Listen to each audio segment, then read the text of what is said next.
Moi, je suis Saskia de Briès et ça fait 16 ans que j'ai un commerce sur Orsainval de produits bio. Donc, un magasin bio et de proximité, je signale. Il y a environ 4000 références. Bon, il y a de tout, toute gamme de produits, des produits alimentaires, de nettoyage, d'hygiène corporelle, d'hygiène de la maison, de tout. Et par exemple, mon fournisseur, justement, de fruits et légumes, c'est une petite société familiale qui travaille au maximum avec les Hauts-de-France et les régions, les Pas-de-Calais. Voilà. Parce que pour moi, c'était justement pas évident de travailler avec les producteurs tout près, parce que c'était dans les différents endroits de la Vinois. Voilà, bon, mes fournisseurs, ils sont certifiés bio. Les produits de magasins bio, ce n'est pas les mêmes produits que des grandes surfaces, hein, c'est plutôt la bio-industrielle. Et donc, quand on dit du produit bio, c'est donc sans les produits de traitement, sans OGM, sans colorant, sans conservateur, normalement sans nanoparticules. Ils ne sont jamais irradiés et le vin, chez moi, quasi tous les vins sont sans sulfite, mais encore 200 autres molécules qui ne seront pas dans le vin. On parlait un petit peu de la qualité des sols quand il est traité ou non traité. Et pour l'être humain, c'est un petit peu pareil. Quand on mange tous ces produits qui sont traités, quand on met des crèmes sur son corps ou des shampoings, ou on nettoie la maison avec des perturbateurs endocriniens, tout ce cocktail a un impact conséquent sur notre santé. Et on le voit un peu, les systèmes immunitaires actuels sont bien moindres qu'auparavant. N'oublions pas des médicaments qu'on avale à tout va aussi. Et donc ça a un impact sur notre santé physique, mais aussi psychologique. Après, une chose que j'entends souvent au magasin, ça coûte cher. Mais on peut manger autrement. Il ne faut pas remplacer la façon de manger comme on mange en industriel. Il faut s'adapter un peu. 2 fois la viande par jour, c'est niet. Et puis, le pain blanc, on va le remplacer par un pain un peu plus complet. Parce qu'une baguette égale quand même 30 morceaux de sucre au niveau glucides. Hein, donc, pour tout ce qui est prévention diabétique, etc., c'est pas terrible. On mange un peu plus de légumineux, moins de viande. Les sodas, c'est juste exclu. Hein. Pourquoi on boira un soda? Ça ne nourrit pas le corps, ça ne nourrit aucune cellule. Et chaque cellule a besoin de tellement de nutriments pour rester en bonne santé. Et puis, de prévenir en fait. C'est la prévention santé, parce qu'on n'y pense pas beaucoup. Toutes les maladies actuelles, le diabète, l'hypertension, le cancer malheureusement aussi, qu'est-ce qu'on a encore? Le fameux cholestérol qui est un peu le problème. Tout ça, c'est quand même des choses qu'on peut souvent prévoir. Voilà. Et puis après, Hippocrate disait bien que ton aliment soit ton médicament. Voilà. Je pioche un peu parce qu'on m'a dit des choses que j'avais envie de dire. Donc, faut que je vois. C'est pas simple au début de manger bio quand on n'a pas du tout l'habitude. Il faut y aller à petits pas. Bon, là, moi, j'aide des gens à y aller tout doucement. Chacun commence par une chose ou d'autre. Et après, il y a tous les conseils au niveau phytothérapie, nutrithérapie. Comment ça se fait que maintenant, on pense qu'on mange normalement actuellement, mais c'est pas si évident que ça. Quand on voit que l'être humain, ça fait seulement quelques milliers d'années qu'il a commencé à se sédentariser, donc il commence à faire des blés, il commence à boire du lait. C'est à partir de ce moment-là On a vu dans les ossements que l'être humain commence à avoir de l'ostéoporose, des caries dentaires et de l'arthrose aussi. Voilà. Donc, c'est-à-dire qu'on se déminéralise. Et ça, avec notre alimentation actuelle, c'est ce qu'on fait tout le temps. Tout le temps. Donc, on ne mange pas seulement toutes les vitamines, minéraux, oligo-aliments qu'on a besoin, mais également on se déminéralise parce qu'on mange trop de choses, ça s'appelle acidifiants, qui nous... Et le corps, il peut pas être il doit être en équilibre. Il va avoir un équilibre acido-basique. Et s'il est trop acide, il a besoin des minéraux pour s'alcaliniser. Et il s'alcalinise en piochant dans le corps tous ces minéraux. Et donc l'arthrose, et puis bon, plein d'autres problèmes, vient de là, hein, souvent. Voilà. Bon, bah, ça a été dit que le début des utilisations des produits phytosanitaires, hein, qui a commencé des années 20-30, et puis qu'on a rajouté après des, comment ça s'appelle ces trucs-là, des organophosphorés, voilà, 1,45.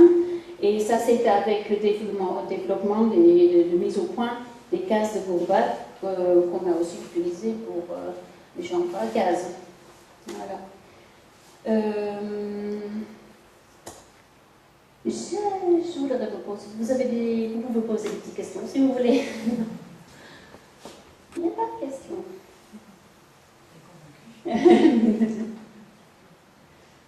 Voilà. Moi, c'est plus. Moi, on peut que être d'accord avec ce que vous dites déjà. C'est ce que je pense aussi. Mais ça va de soi. Mais après, moi, ce qui me gêne un peu quand je rentre dans un magasin bio, ou dans un magasin en général, c'est, comme on parlait Olivier, c'est tout ce qui est à côté, quoi. L'emballage, Oui. la manière dont c'est transporté. On est quand même, que ce soit bio ou pas bio, ultra dépendant à quelque chose qui s'appelle le pétrole, et je veux dire, ça ne se soustrait pas encore à ça, quoi. Et donc, en ce sens, je ne suis pas sûr que si tout le monde demain mangeait bio, on répondrait fondamentalement au problème du changement climatique. Parce que je pense que c'est basé, le modèle bio comme le modèle conventionnel est basé sur une logique de consommation, une logique de développement. Et donc moi vraiment, la question que je me pose, au-delà de ma santé, c'est ok, les efforts que je fais aujourd'hui pour manger bio, ça va me permettre peut-être de gagner de l'espérance de vie, d'être en meilleure santé, mais à quoi bon être en meilleure santé sur une planète sur laquelle ça va être difficile peut-être de vivre à l'avenir. Donc au-delà du bio et au-delà du commerce équitable, au-delà de toutes ces choses qui sont fondamentalement bonnes, je pense, c'est vraiment le système de production, de consommation qui doit être revu, je pense. Enfin, voilà. Je suis tout à fait d'accord avec vous. Ça fait à peu près 40 ans que moi, je vis une vie le plus bio-écolo possible. Et quand j'étais toute jeune, c'était très simple. Hein. Il y avait une sorte de chocolat. Le gâteau, il y avait une sorte et encore. C'était des grands sacs par terre et c'était des brouilles. Et voilà. Ça c'est surtout ces dernières années, hein, ça a beaucoup changé. Donc moi, en effet, dans le magasin, je suis gênée. Je suis gênée parce qu'il y a même des pompotes et des trucs comme ça. Mais si je ne fais pas, je ne vis pas. Donc il faut que je trouve tout le temps le juste milieu, tout le temps. Et je dis, tu vis quand même dans la vie actuelle. Moi, ça fait 40 ans que je sais ce réchauffement, des règlements climatiques est là. J'ai pris que 2 fois dans ma vie de l'avion, 1 heure. Je ne vais pas prendre l'avion. Je fais attention, j'ai pas une voiture, mais bon, on a une voiture à 2. Et malheureusement, je suis hollandaise. Aux Pays-Bas, tu prends un vélo tout le temps. Ici, il manque un bout, hein. Tu es d'accord avec moi, hein? C'est dangereux, hein. Il faut se faire tuer quand même. Donc je suis pas, c'est peut-être mon âge qui fait ça, mais je dis, je essaye tout le temps faire au mieux. Et je vais, voilà, avec ces déchets, je vais essayer de faire le tri au max en espérant qu'il y a un tri à 100%. On ne jette rien, j'ai un compost, après ce qui est trop plein, bah, je donne carrément aux clients. Et bon, on essaye de faire au mieux, puis il y a des trucs, je ne prends même pas, hein. C'est vrai que tous les plats préparés qu'on a maintenant dans les barquettes en plastique, en bio, c'est hallucinant, c'est n'importe grand, n'importe quoi.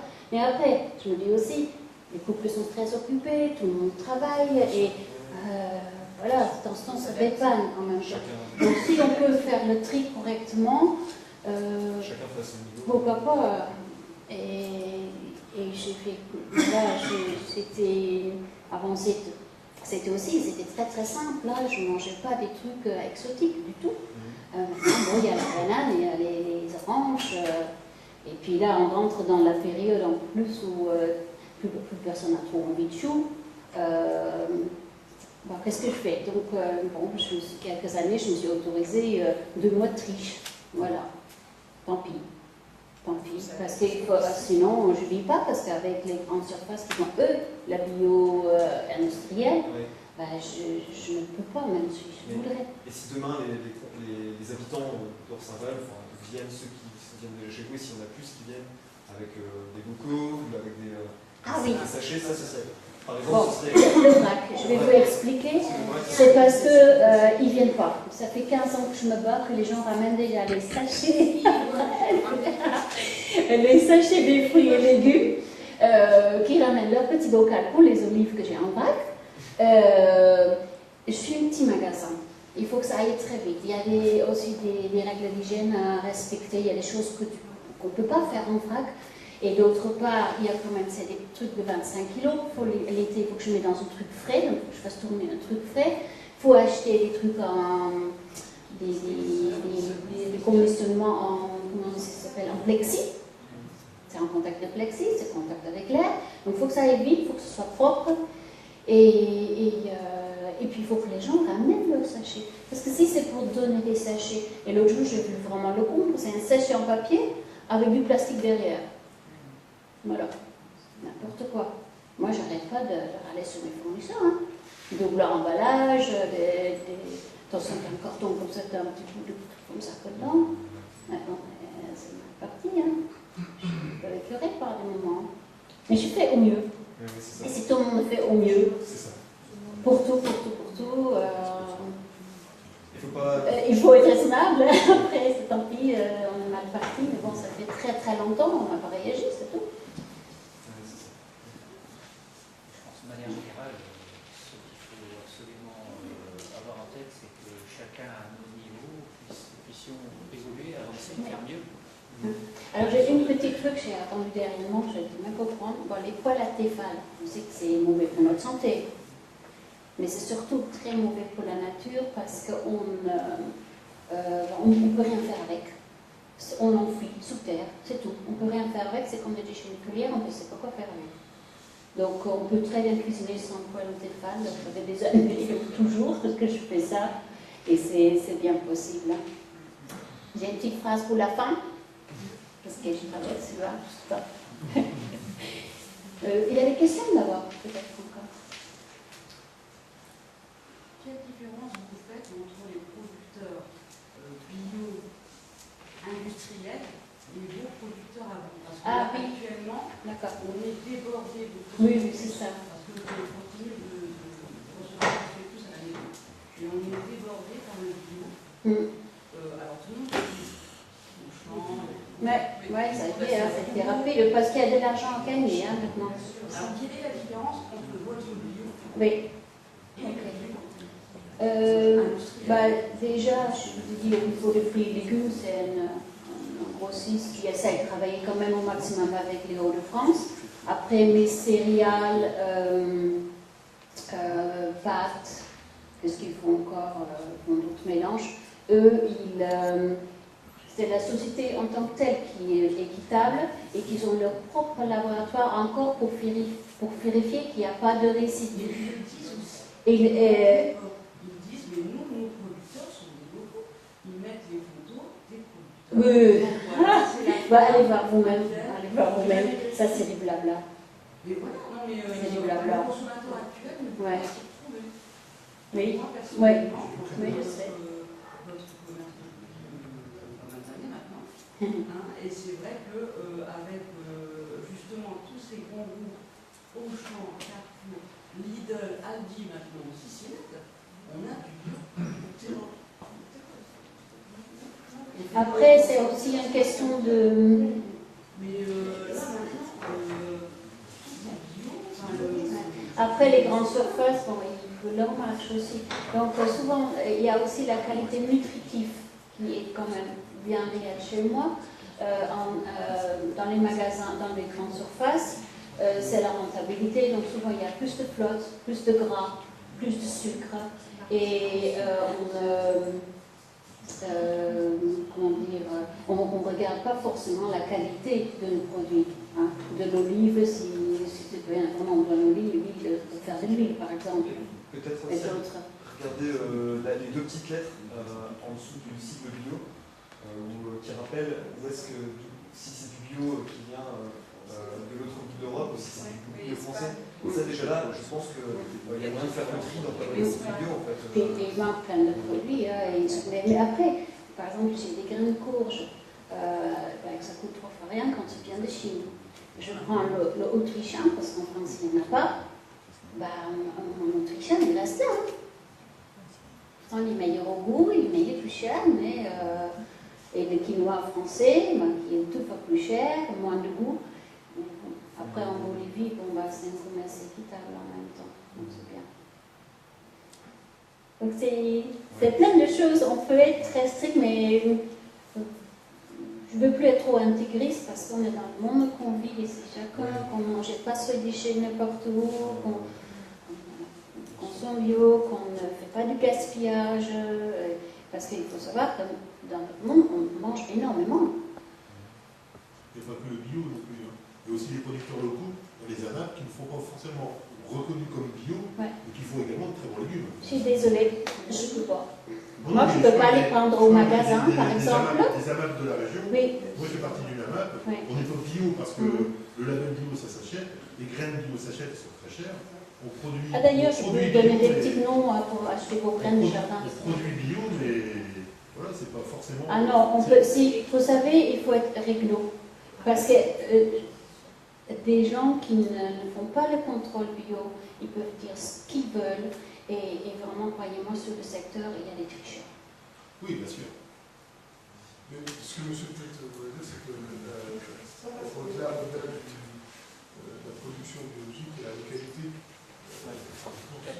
le local aussi qui peut être important. Ah oui, local, mais pas tant qu'on n'empoisonne pas notre région. Non, mais je parlais du local, moi. Oui, local, mais non traité. Ah, non traité, mais non reconnu bio pour des problèmes de coût, tout simplement. Une AMAP qui démarre... je sais que ça coûte cher.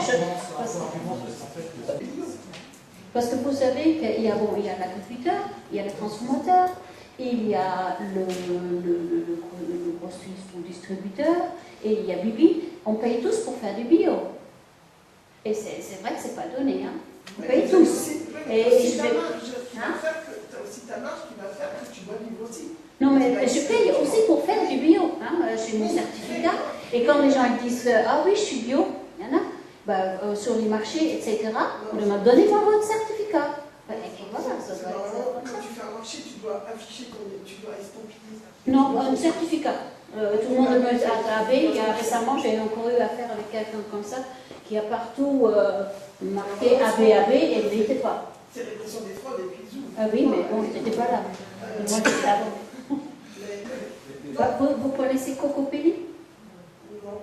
Cocopelli, bon, je voulais dire quand même ça, si vous voulez acheter des semences non traitées, parce qu'eux, ils ont quand même gagné le procès contre Monsanto. Ils sont au quotidien, ils sont harcelés et menacés. Donc Cocopelli, K-O-K-O-P-I. Donc pour les semences. Ouais. Vous le connaissez, monsieur? Alors, continuez d'imaginer la bio, hein, c'est la bio, hein, la vraie, de demain, pleine de sens, de conviction, d'engagement, de convivialité, de plaisir, adaptée à tous les modes de vie et d'envie. Soyez un consommateur, actrice. Une bio soirée à vous.